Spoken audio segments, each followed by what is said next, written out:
Welcome back in another episode, Fire the Cannon. Glad to be back with you. A couple of weeks off. A lot of stuff has happened. We're going to get into all that today. And a special treat for you today is as we move into a busy time of the year with football playoffs and volleyball just finished and cross country is finished. I gotta have a partner. And today and this week it's Brett Swinney of NetSN. Brett, how are you today? Good, doing well. Good to be back with you today. We did this a few weeks ago, and not everybody was completely turned off by it. Maybe a person or two, but that's okay. But it went okay. I felt like the first time. We can talk. Brook Hill sports back and forth. I feel like they're probably getting used to hearing me. I've been doing some of the football games, and like you said, the other sports coming up. We got some basketball games on the schedule. The Brook Hill tournament, the basketball tournament. We're going to be having the entire tournament on NSN. So a lot of things coming up with NSN. Following you guys the rest of the way and during football here. So excited to talk a little sports at Brook Hill today. Yeah, it's fun. And I tell you, Brett, you and I have talked about this a lot. And of course, you see the back end of the numbers and how many people are listening and all that kind of stuff. And I don't know if the numbers are huge. We don't have a huge population necessarily at Brook Hill, but I will say the number of people who come up to me and say, "Hey, we're so glad you're doing this. We appreciate it. We even enjoy it." It's one thing to tell me you appreciate it, Brett. To tell me you like it and you want to listen, that's even better. But man, it's so much fun to get to be a part of this, right? Like, and all that we're doing, and as football season ends, and of course with basketball season in full swing now, I don't know that I have more time, but just to see how this thing grows as we go through the non-football season. It's one thing to do it in the fall when there's the football game every week in volleyball, but as this thing grows and people continue to listen, it's something that we're really excited. I know you're excited about. It's why you're helping us out with this, but man, and I know just from you doing games, the football games, you guys are getting worldwide love, right? I mean, Brett, you're like famous in Brazil and Mexico, I feel like. Yeah, Germany, Finland. I mean, we've got, all over the world, we've had people watching. We've had people ask about other sports, and yes, we're going to be doing those. And honestly, the sports, there's actually more going on. And when you add in the soccer aspect of it, you've got basketball coming in. You still got football. I mean, right now is super busy in the sports world, and Brook Hill looks to maybe have a few rounds of football in them left. I mean, it's looking that way, and we'll talk about it. But basketball, that girls basketball team started off pretty well. Their coach is not bad. Yeah, he didn't really know what he's doing. No, that's what I've been told that a time or two. But there's a lot going on, and we're going to talk a lot about it today. There is so much to talk about, especially since we've had a week and a half off. No coaches interviews today. We're going to me and Brett are going to kind of roll this thing, and it kind of gives. I know that I've appreciated, Mika Hubbard and Coach White and Coach Ryle doing that every week. And, man, sometimes just the way everybody's schedules are, it's hard for them to get on board. And, of course, with cross-country and volleyball done, we're going to transition more to the winter. But we want to be able to talk a little football today and talk some other sports as well. But I do want to make mention, Brett, before we get too far in, that you mentioned following the football team through the playoffs. This Friday, home football playoff game against Arlington Grace Prep. Kickoff is at 7:30 on Friday. You can watch it on NetSN on the YouTube channel. I tell people all the time, just download the app, and then you can go from there. Download the NetSN app. I have been noticing, Brett, last time I think you were on with me, we talked a lot about getting some new people on the NetSN app. And as I was looking through the Pick'em contest this past week that you can do every week, including this week, by the way, get your picks in by Thursday. But a lot of faces from Brook Hill that I noticed, and we're still waiting to get to 10, like I mentioned, right? We want to get there, but I see Jason Mize, who's one of our parents. Daughter plays on the volleyball team and the basketball team, and he had a little he got in there. Chris Bell, one of our parents as well. So there's all kind of guys. Tony Vining, you know Tony kind of well, I guess. Our app developer. Yeah, there you go. Leland Watley. So there's some names on there. But download the app. You can watch the game, and every football playoff game the rest of the way. You can find that. But that's Friday night at 7:30 is kickoff for the playoff game. And here's the great thing about it, Brett. Some people don't know this yet. If you're at the game and you're watching it live in attendance, you're in the stands watching, that's perfect. Do what I do. When you go home or maybe the next day, get on YouTube and watch it. You can Yep. see the whole thing. And And you can hear me and Vince. We'll be on the call. You get to hear what we have to say about what's going on at the game. it's honestly one of my favorite things to do. It's usually pretty hilarious. It is fun. By the way, you and I, so kind of behind the scenes a little bit here, you and I talk fairly regularly. However, we haven't talked much about this since we played the game in Houston against the Village School. And I just got to tell you, kudos to you, man, to call a 64 to nothing game. Did you go back and listen to that? I did. How bad was it? It wasn't bad. Honestly, you had the hardest job in the history of broadcasting. Anytime you get a 64 to nothing game and you're by yourself, that's pretty impressive. Yeah, it was rough. Honestly, there was a couple of girls that were from the Village School that were up there.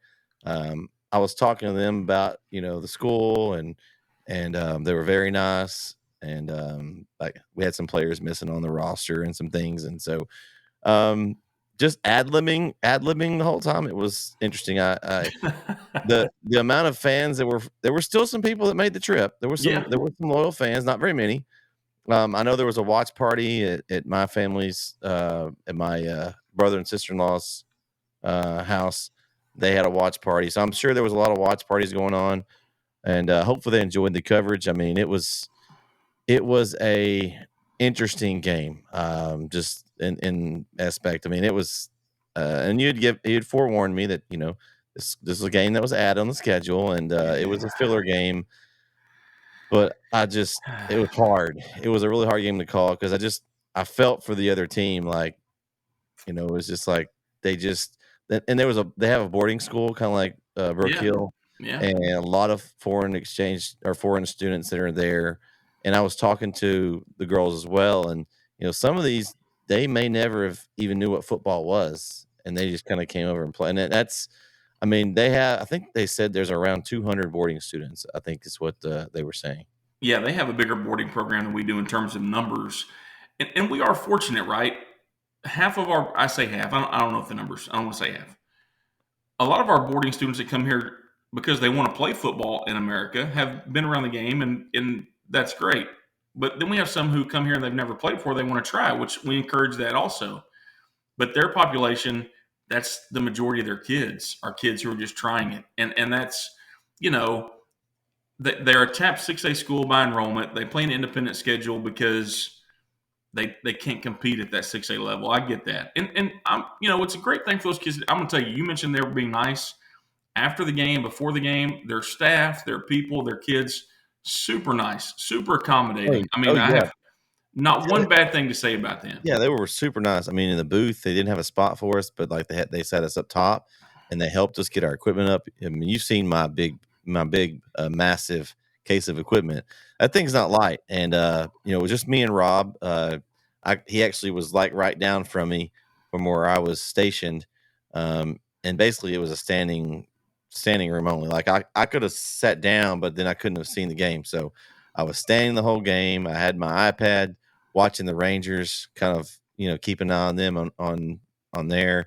So I kind of talked about the game, trying to actually have something to say, and then chatting with the girls and the staff. I had a phenomenal experience. I mean, the school was it was a nice setup. I mean, I've been to several schools, and these TAPs, it's interesting. It depends on where they're located and stuff of the schools. And it was in a nice neighborhood there in Houston. I mean, it was a nice facility. But yeah, it was just sad. I mean, it was like the JV team probably could have dressed out and won for you guys. I mean, it's just just that's the way it was. But go back and listen to it, because I'm telling you, as a broadcaster myself, the hardest thing to do is to call a blowout game by yourself. I told my wife, we watched it the next day. I said, I don't know how Brett did it, honestly. Like I would have had to slap a mic on Rob. I'd had to let him video and do something. I'd have given one of the girls a microphone. Heck, if I thought Coach Rob would have let me gotten away with it, I'd have just worn a mic on the sideline. That'd have been interesting. You probably weren't needed on defense, so you probably could have just came up and joined me. Honestly, I don't think they needed you on the defense. I think the defense could have handled it with, hey, you guys just run whatever you want to run on defense. Yeah, I'm not real sure they need me anyway.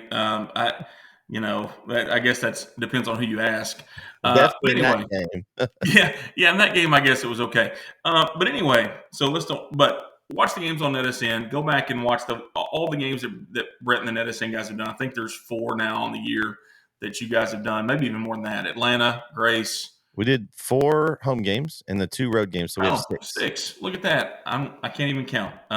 Sorry, I got both shoes on, so I can't count on my toes. But anyway, let's move on. We'll come back to football in a minute because obviously that's the big story this week. Cross country, we mentioned them. They finished up. They ran in the state cross country meet last week. I know we're a little behind on this, but we've talked about it all year long, and I don't want to gloss over this. Wasn't the best performance overall for our kids, and I think Coach White even hit on that. Like, courses are so different, right? Like it's one thing to run our course at a certain pace, and without knowing exactly what the course looked like, we could have been training on a hilly course where our bodies are conditioned a different way. Anyway, long story short, the girls finished 11th overall. I mean, that's nothing to be upset about. To finish 11th as a team.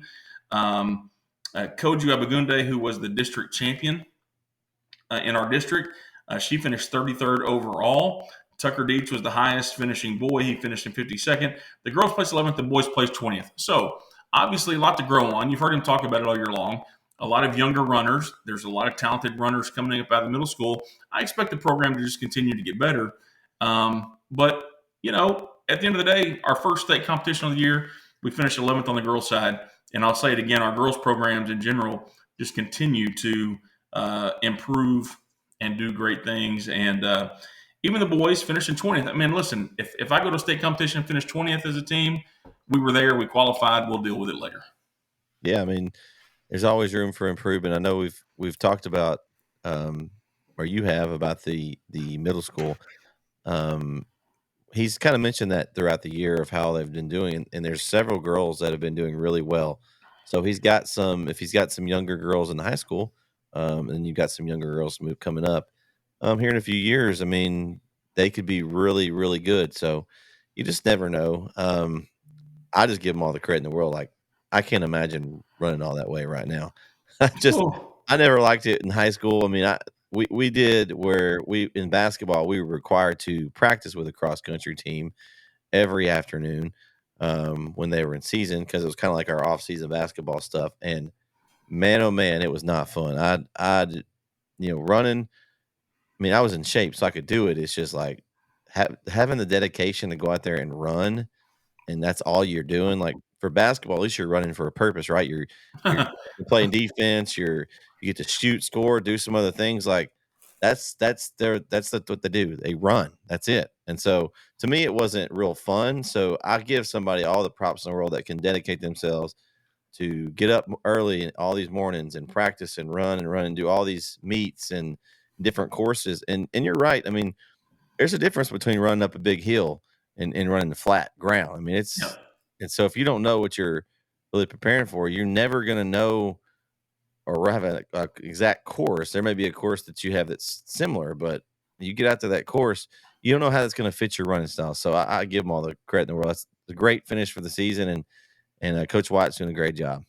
Man, the one thing, to wrap it up, the one thing I'll say about cross country I learned this year from Coach White and from our kids, it's such a mental thing, right? Like, running cross country is such a mental challenge.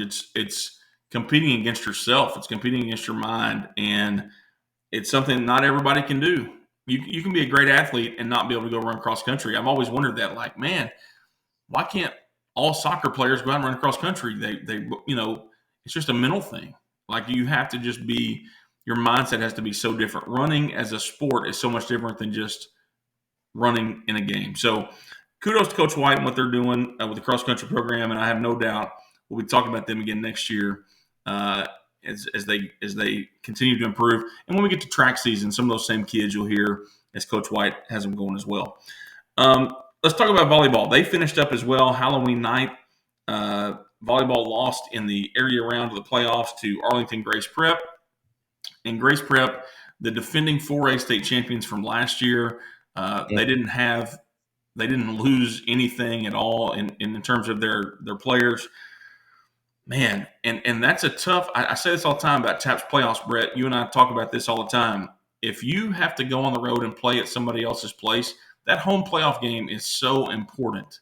And to have to go to the defending state champions, uh, the first game, we were playing a basketball scrimmage, and I was kind of following the score before we were playing in between, scrimmages or whatever.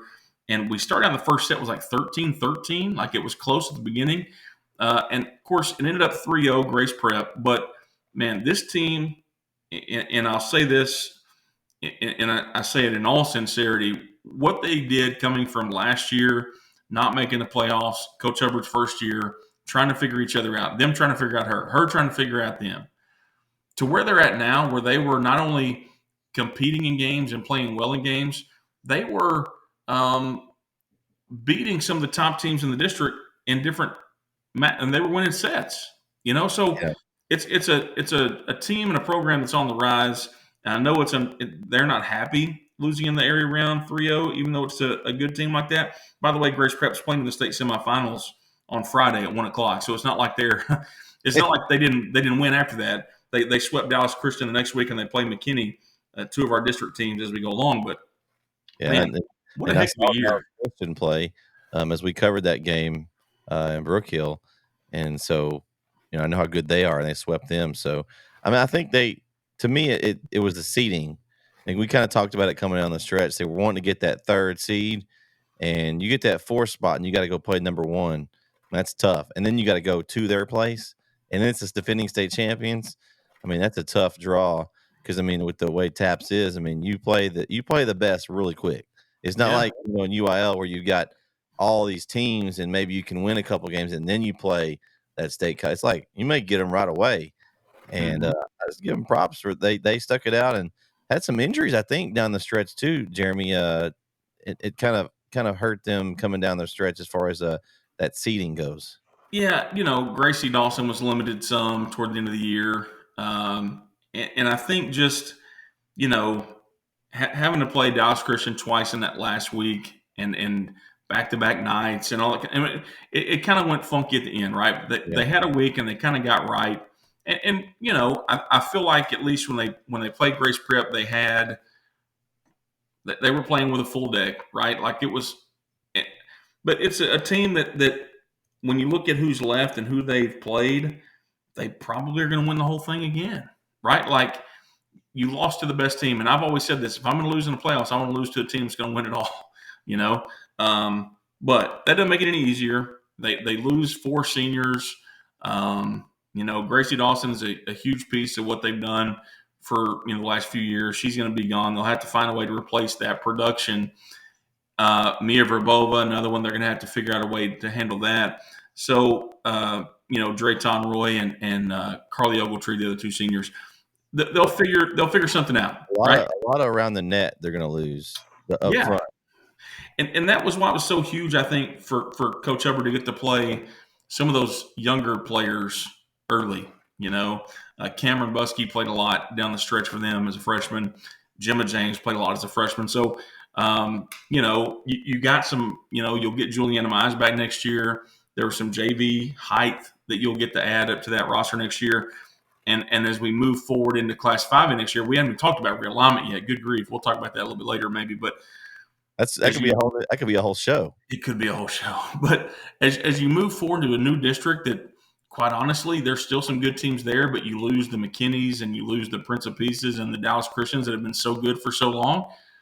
Like, there's optimism there because of what they have moving to a new group of teams. So just a great season overall for them. Very happy about what they've done.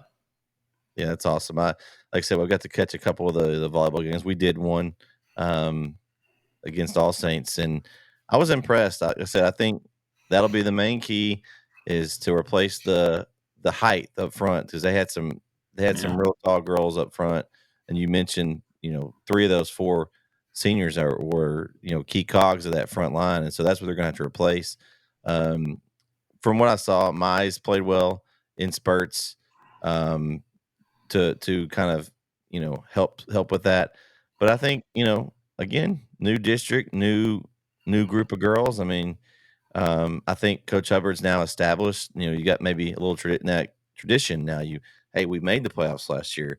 maybe it gets some of these girls that maybe were on the edge about playing volleyball. Maybe you get some more girls to filter into the program, because you know what, winning brings people in. You know, who wants to play on a team that's loses all the time? I mean, it's hard to recruit kids into play if you've got a program that's not in a winning program. So the better that you do, they had a great 30 plus wins, right? I mean, they had. Yeah. And so I think it's going to be a lot easier to get those girls to come in. And as you know, winning creates people that want to join you. You know, everyone Yeah. wants to be in a winning program. So shout out to Coach Hubbard. I think she did a great job, and things are looking up there for the volleyball program. Yeah, it's going to be exciting to watch them next year as they go along. Okay, so let's talk a little football, Brett. Football team last week. Well, we talked about the Village game and kind of what that looked like, but the district finale was this past Friday. We traveled up to McKinney to take on a McKinney Christian team that was fighting for their lives. To be honest with you, they needed a win. Just based on the tiebreakers and what we think they look like. If they would have won, they would have been in the playoffs. And for us, it was playing for a home playoff game, which we just talked about how important it was to get that home playoff game. Because last year y'all didn't get that home playoff game. Yeah, we didn't, and you know, we were fortunate enough to go on the road and win last year. But then you start looking at beyond the home playoff game, it's about seeding going forward, right? It's what is the matchups? What are the matchups? What do they look like going forward? Who you want to avoid to play later, kind of, right? Yeah, I mean, you know, we could argue about this all day long. You got to beat the best to win it all. But why not give two teams a chance to beat them instead of one? You know, I mean, that's just because you never know when they line up, right? I mean, yeah, I mean, there's a reason why you have to play the game, even if you're 0-10 or 10-0. You got to play it either way. Anyway, so Friday we look up and we're down 14-0, Brett, and I mean, like, we're down 14-0, like, pretty quick. Kind of scary how quick it happened, to be honest with you. But fortunately, we found a way. We got it to 21-14 at the half, or excuse me, 21-7 at the half, and end up going up 28-21 in the fourth. They scored with about a minute and, gosh, I don't know how long, about 2 minutes left to tie it up. And then we both got a chance at it in that last 2 minutes, and it went to overtime. And we got a couple of big runs and had a long run, a penalty, brought it back. And then we had Braxton Durrett wrapped it up with his fourth touchdown of the night in overtime. And then Marcelo Martinez, our man, middle linebacker, picked off the first pass on their possession to end the game. And, man, a 35-28 win. He may be the most popular guy on NetSN. I think he has the biggest fan club. Man, he was popular in the defensive room on Saturday, I'll tell you that. You know, we kid Marcelo a lot that he can't catch. And actually, I heard a kid tell him in practice this week that he only can catch one ball a month, and luckily he used that one up last Friday night. So we can't throw him again.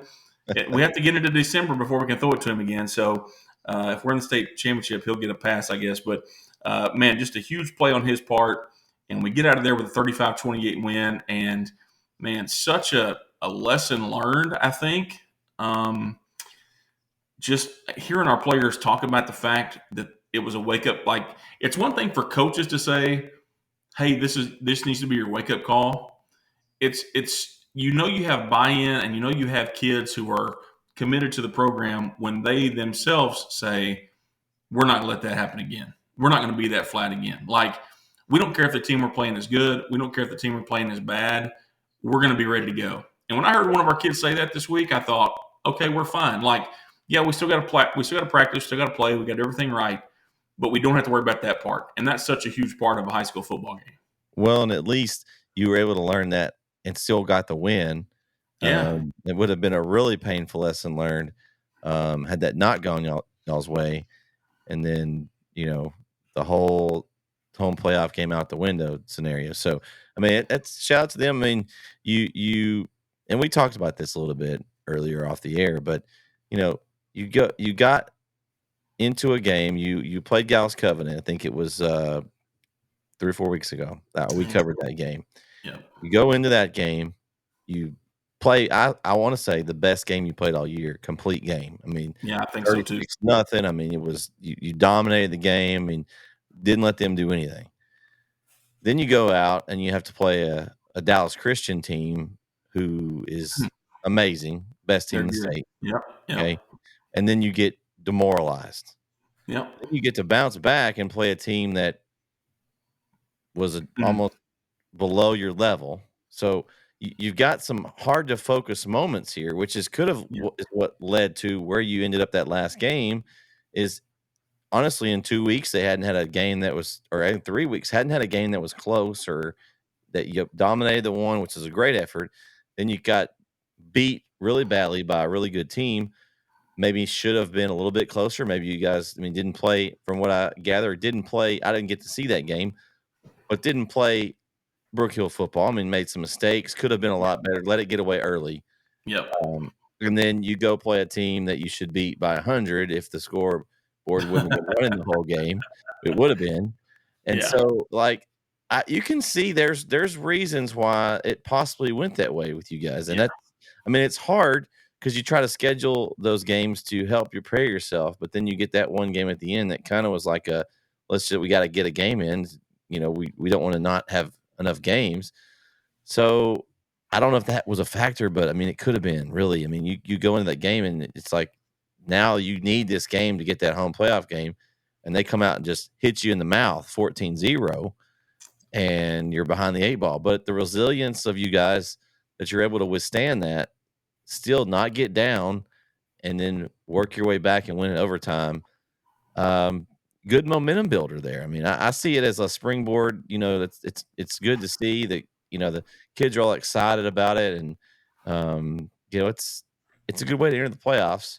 You don't want to enter on a loss, and it's exciting when if they win. If they may, I want to say, if they played better, it would have maybe not have been as big momentum. Now they played bad, they can learn from it, and it's momentum. So I think you can spin it into a positive.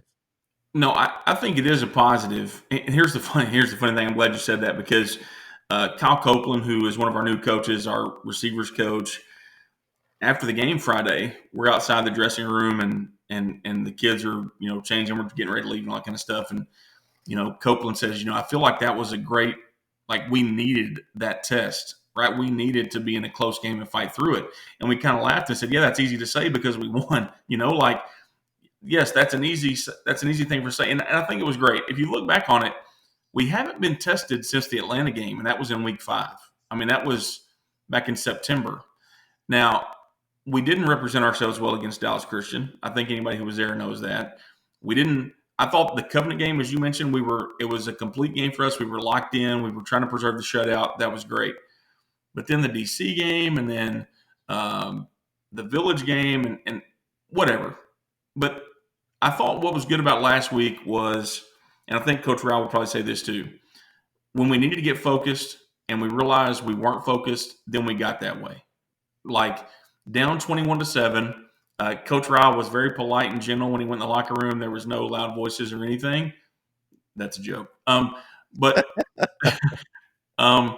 we came out, we were a completely different team in the second half, and we just kind of imposed our will offensively. Now, defensively, we still had our hands full with Noah Wheeler and their quarterback and all that stuff, like, no doubt about that. But we held them in check in the second half as opposed to what they did to us in the first half. But our offense just we lined up, we just said we're just going to run the ball and run the ball and run it. We ran it for, 300 yards, which is a great night for us. Braxton Dredd had 4 touchdowns. Carlos Affrey had the 5th one. Defensively, we made plays when we had to. Alexander Hutaniemi has 3 sacks and 5 tackles for loss. He had a phenomenal game on defense. And just guys stepped up in the big moment. And that's what you want. And, who knows what happens down the road. Once you get in the playoffs, there's some guys on NetSN that we have different shows. We talk about this. Once you get in, you're 0-0. It doesn't really matter. So many things can happen now going forward, good or bad. And you kind of control, you do control your own destiny going forward. Like, whatever you want to do, it's up to you now. And I'm glad that our mindset, at least from our kids, this is coming out on Tuesday morning. We're releasing this podcast. So we've had one practice today on Monday. We're recording it Monday night. And I thought we were locked in, ready to go. And that's all you can ask when you are going to line up and play in the playoffs. Just be locked in and ready to go, and I feel like we are.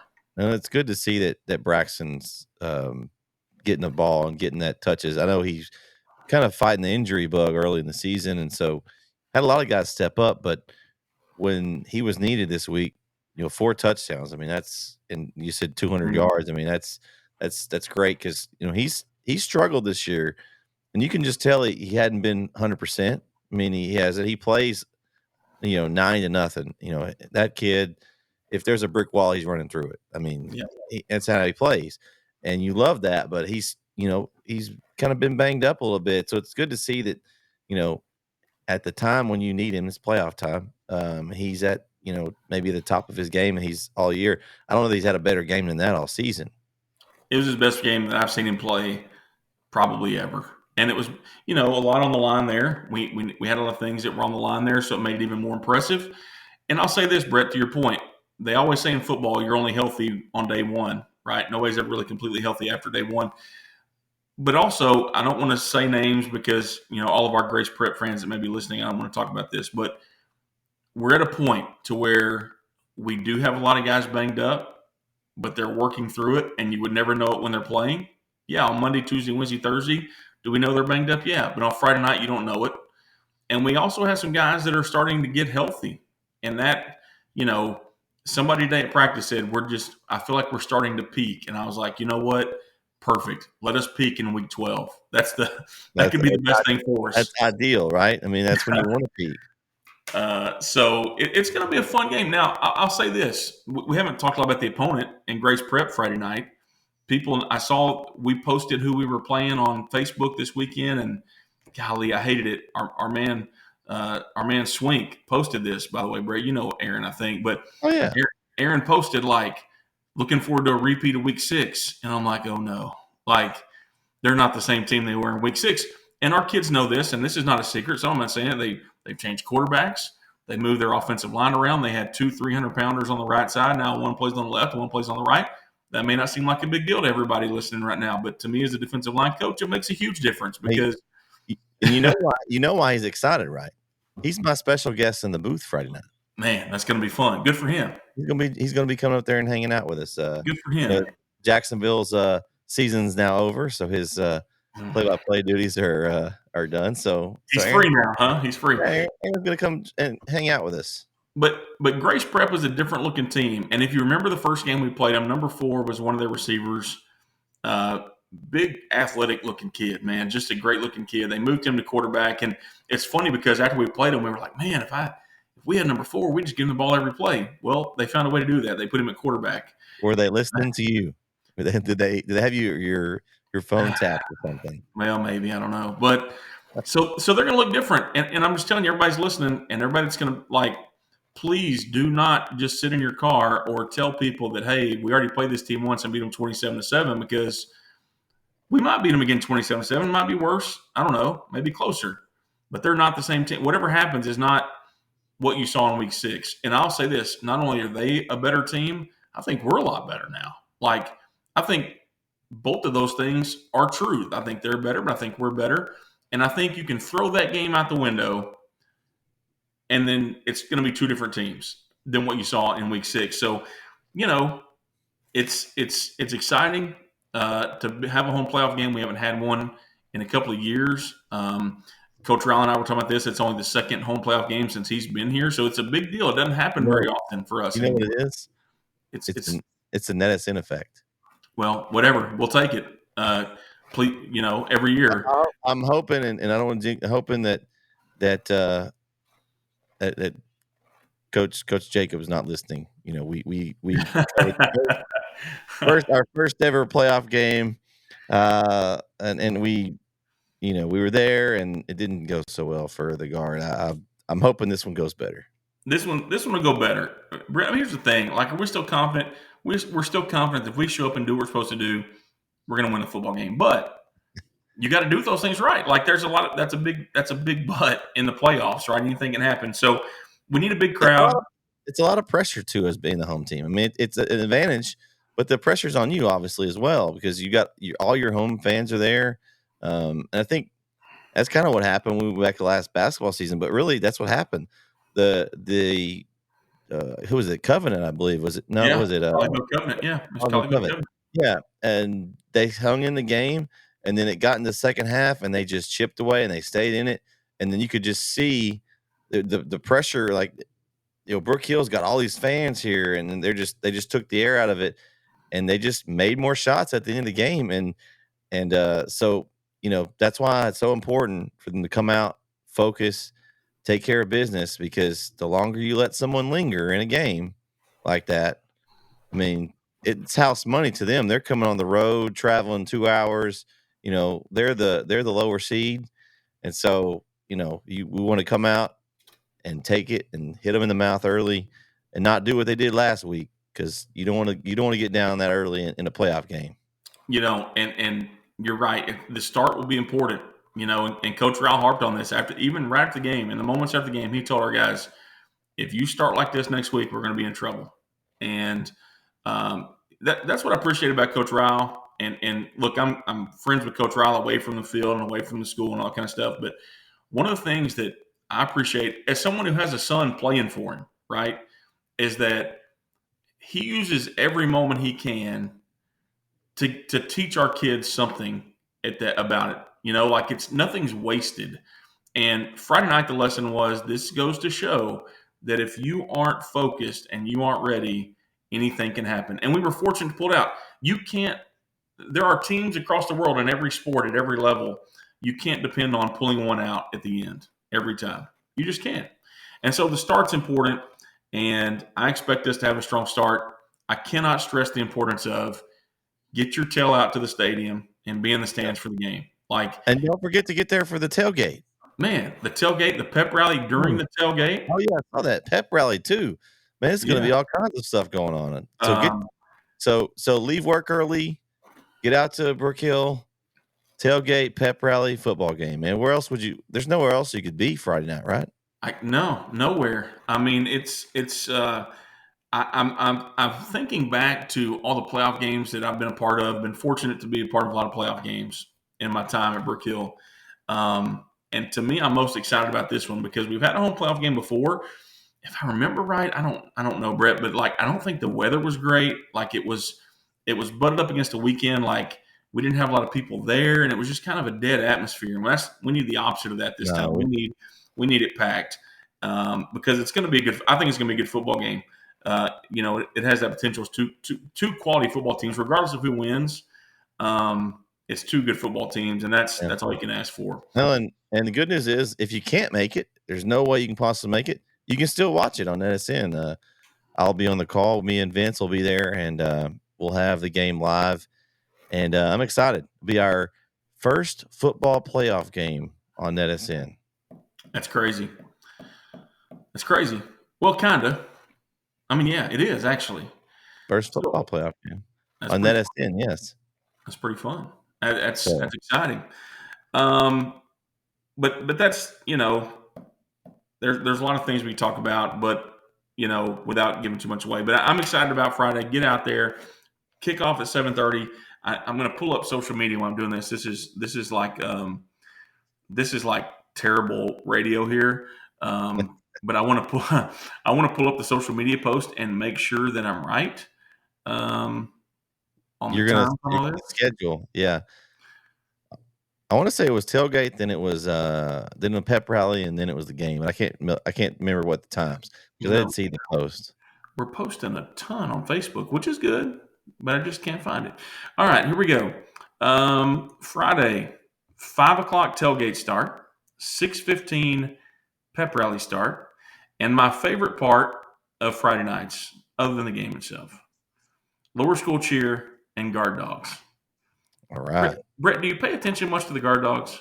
Have you ever watched this, or are you too busy getting everything set up? I have actually. With having a nephew on the team, I do know that the guard dog program, and so I think it's cool. I think it's a really neat program. I like it. The fact that you don't realize it when you're out there as a football player, but all these little kids just idolize you and think you're Yeah. It's like us, the way we think about Dirk or somebody like famous, like a famous person. To them, that's like a live person right there. They're like, oh, that's who I want to be like. And so I think it's a really cool program that the younger kids get to walk out in the field with them and just kind of they get to mentor those little kids. I think it's a really neat program, and I think it's cool because one of these days they could be on the field and mentoring another kid. So it's just basically it just passes it down. It's so awesome that we do that, and there's much reasons why. I'm fortunate now. We've been here long enough that my son Luke, who now is a varsity player for us, was a guard dog. He got to do that as a lower school student for so long. He got to do it, and he has guys he still looks up to because of that. But now, as a high school student, getting to do that and return the favor, it's so cool. And it's one of the things I love about just our community in general is that we get to do that. Um, and so it's a great deal. But this week is special, Brett. Usually, when they come out with the football players to the track, they get to run around the track to go to their parents. Well, this week they get to run through the tunnel. Oh, the tunnel. Now that's like the ultimate kid thing. They would wow, that's awesome. That's a big deal. They're gonna run out with the team or before the team? I'm guessing before the team. We have some big boys, and I don't think they. I don't want to see Gabriel Santos and Aaron Pakarinen and Alexander Hutaniemi running over some first graders. That would get us in trouble potentially. But I thought they might do a slight like jog with them out there, like with their hand in hand or something. I don't know. Well, that's a sprint for some of our guys, but anyway, that's so cool though that they get to come out like that. We have in Chapel Hill, we have the the younger football, the flag football team, and some of those that will run out in the tunnel like that before. They don't have anything like the guard dog program, but they do get to run out, and that's a full sprint. So it's always like a race to see who can get to the end. So then you could see who your future players are. That's a good tool. That's a scouting tool, Brett. I ain't gonna throw that long. So people know this that are Brook Hill. My wife is in charge of that program, and I'm going to tell on ourselves a little bit. It's kind of funny, but one of the things now she starts to tell me is those kids, man, always just take off running across that track full speed. And Brett, you have a little one, like how this is. Like for whatever reason, little guys just can't stay on their feet. Like they just get tripped up, and it's got to the point now where like when I come out, that you've seen the entrance, but the people listening have seen the entrance. The kids come out, and then the coaches are behind them. And by the time the coaches get out there, we got so many football players and guard dogs now, they're all gone, right? Yeah. My new favorite thing is like, how many guard dogs bit the dust today? And you got to have the trainer. Just have the trainer ready at the other end, so when they come around, who's injured. We don't say that in hopes that they fall, but it's just that the first few weeks, a lot of them were falling. But I am proud to report that the last 2 home games, we've had 0 falls. Oh, so, all right. Hey, listen, you either lose or you learn. It's one of the two, right? So they're learning. You've just announcer jinxed this week.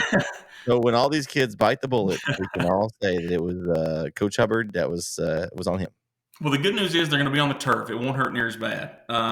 True. Turf is definitely softer than the track. It's honestly, there's a lot of things that's softer than the track. The rocks are supposed to be soft on there, but knee skin ups are not very nice on those. Yeah, there's a reason why we wear all that turf tape, I guess. But anyway, a lot of talk about that. But Friday, 7:30, be there. Tailgate at 5 o'clock. I just actually, this is the great news about recorded audio.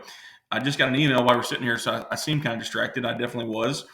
Phil Hicks at the Tyler Moore Telegraph just emailed me and Coach Ryle and let us know that he's going to use the Brook Hill offensive line as the offensive line of the week.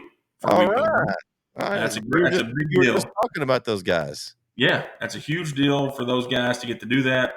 And, one of the things I tell our kids, it's one thing for us to recognize you. It's one thing for our families to recognize you.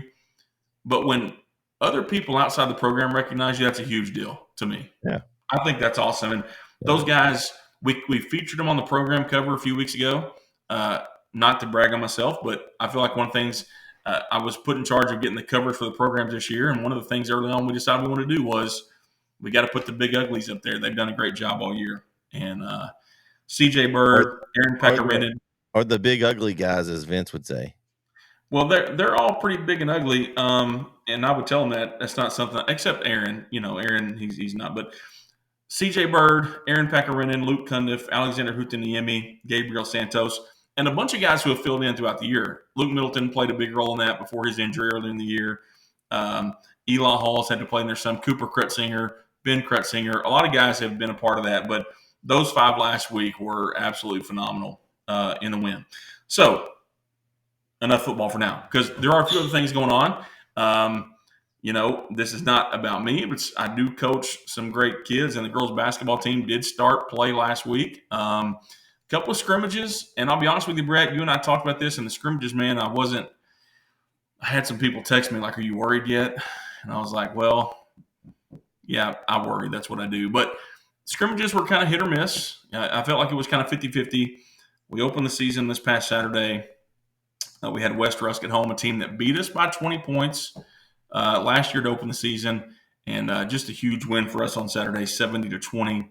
And just, listen, kind of like we're talking about with the focus on the football team, like, not that I was worried about our focus, but I was curious what our focus level would look like.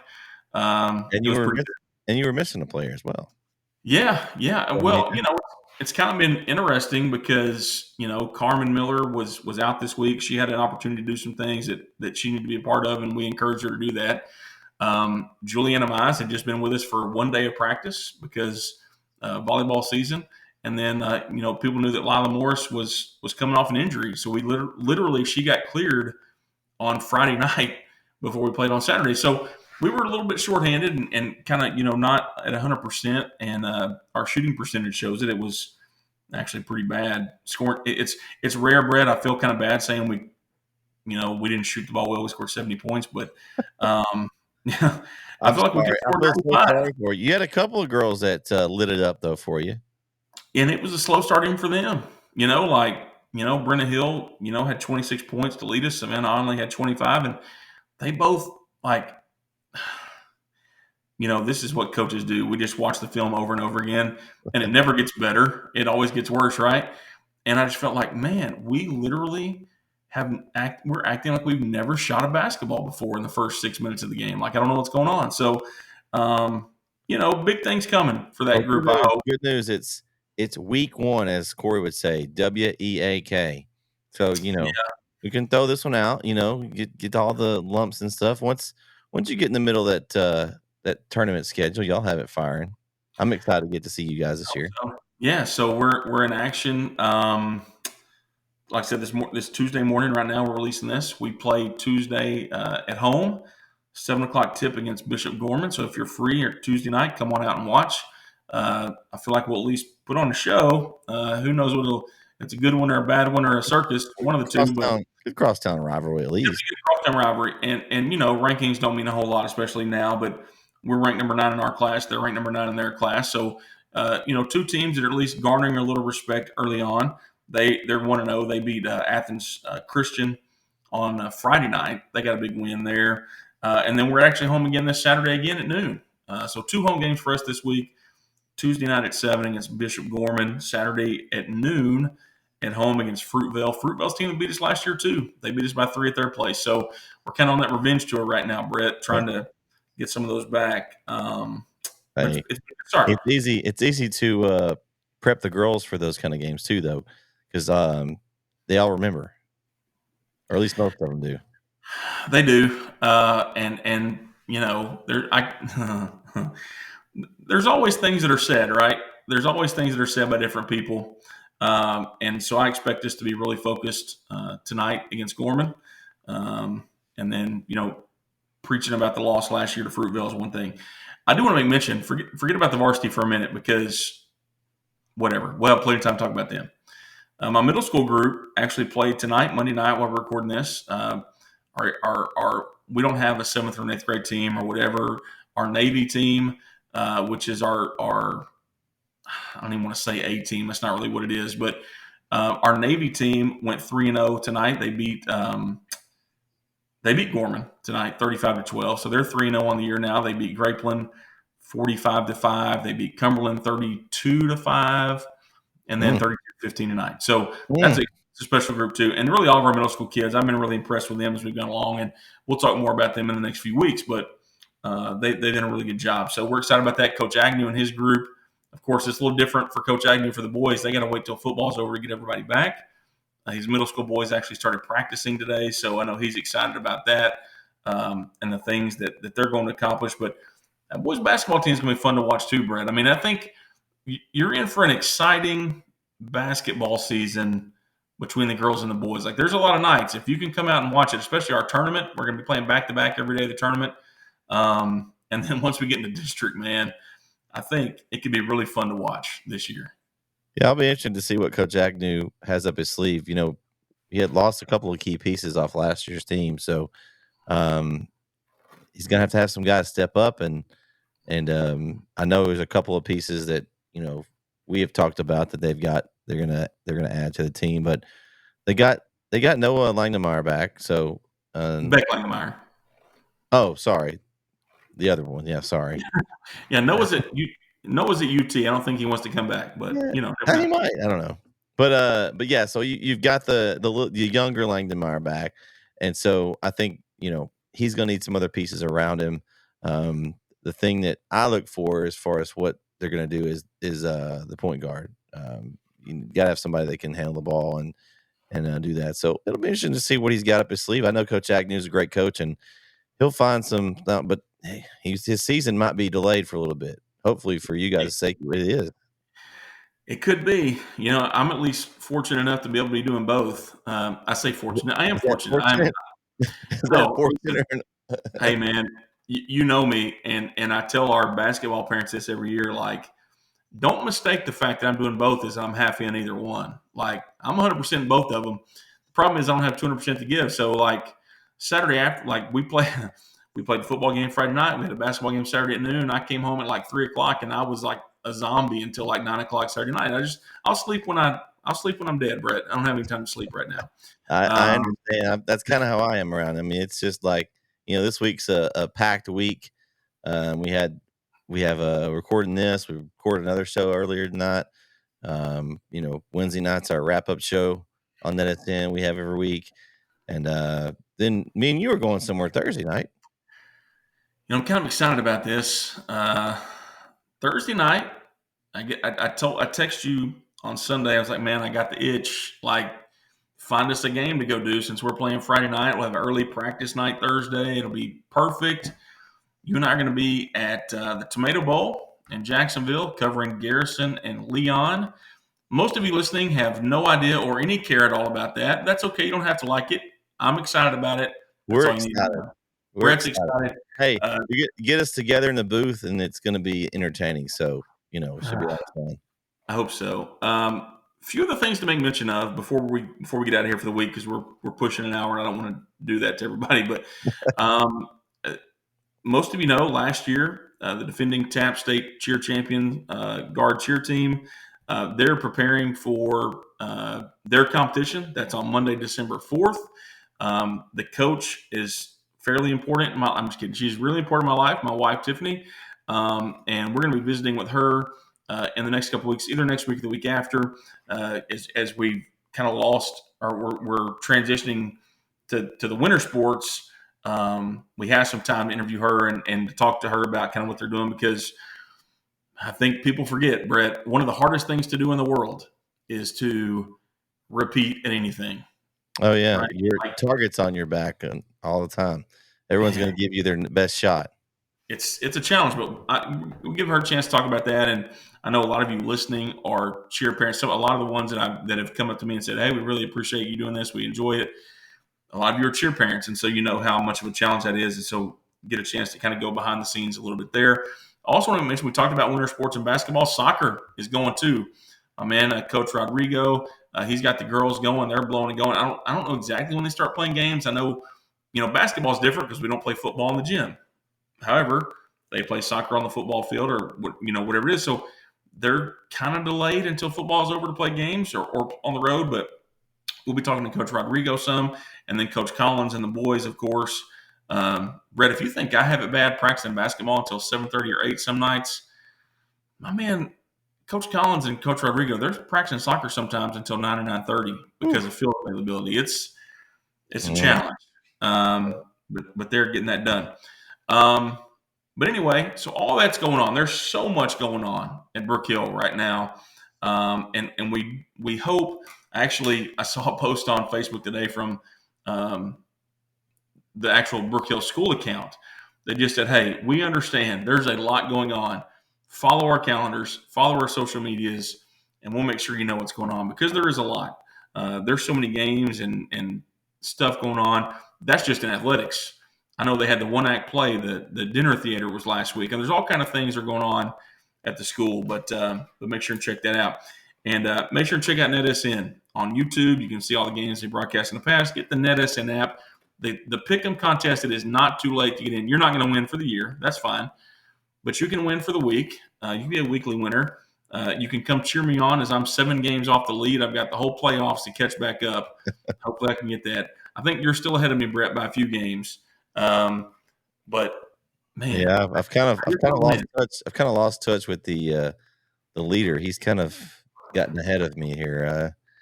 Last week was rough. It was a rough I feel week. like 7 games is a lot for me to catch up with, but we'll see.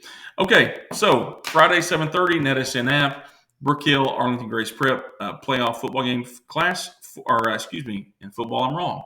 Division III area round playoff game, 7:30. Brett will be on the call with Vince Johnson, special guest Aaron Swink. That'll be fun, and a lot more. And if we can talk Coach around and let me get mic'd up, why not? Let's just mic it up and let's see what. No, let's don't. That's terrible. I was thinking I might volunteer to do that for a basketball game, but I don't even know if I should do that. Oh yeah, that would be kind of fun. Yeah, it'd get me in trouble, perhaps. You just have to be on best behavior. That's tough. Perfect, man. We appreciate everybody joining this week. We are at about 57 minutes, and I got to be honest. This is my fear. When you get us together, this is what happens. Hey, that's why you should tune in, though.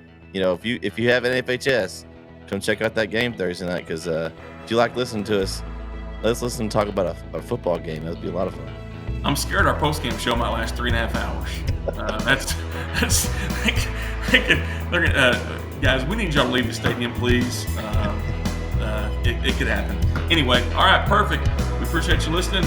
We'll see you next week here on Fire the Cannon.